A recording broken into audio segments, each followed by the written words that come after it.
Mr. Mystic by Ahsan Jamil. Your whole idea about yourself is borrowed from those who have no idea who they are themselves. Osho. His name is Mike, and they call her Jasneet Kaur. I am Ahsan, and the anchor on TV is Wolf Blitzer. Is this how it really is? Are all these people merely those names? Or is there something more than a name attached to every one of us? Sometimes I wonder who I am.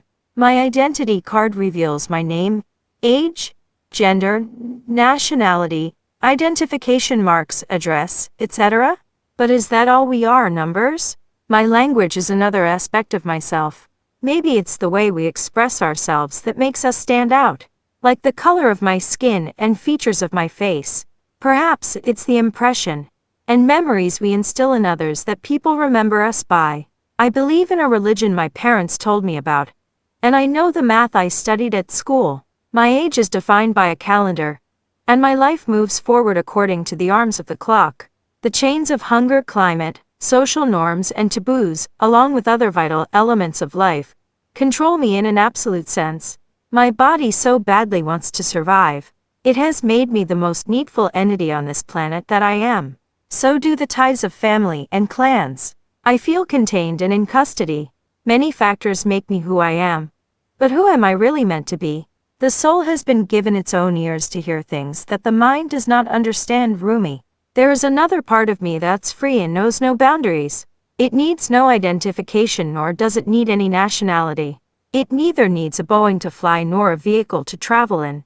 It has its own energy source and needs no protein. It is my soul, my spirit. It illuminates me brightly and keeps me feeling alive.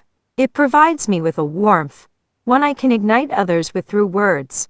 Only when we are brave enough to explore the darkness will we discover the infinite power of our light green-brown. It takes me beyond the limits of flesh and breaks the barriers of time. I stay happy in its company, and I feel light as a feather in its presence. It keeps telling me that I am supposed to be somewhere beyond the surrounding dimensions. It teaches me that there is only one true language, and that's called love. Love needs no dialect, and it has no alphabets. It has no full stops, and no commas. Love flows regularly and limitlessly. Soul and its language always remain young and fresh. Maybe our souls are the soil, and our lives are the buds of love. As with love, life needs time to become what it was meant to be. We just need to trust in our ability to become that reality. Youthfulness is about how vibrantly alive you are, not about when you were born, Sadhguru. Without soul, life seems like a clinical, detached chemical and physical process. Like they say, we are all nothing but stardust, remnants of the Big Bang. But what's the truth? Are we part of a higher design?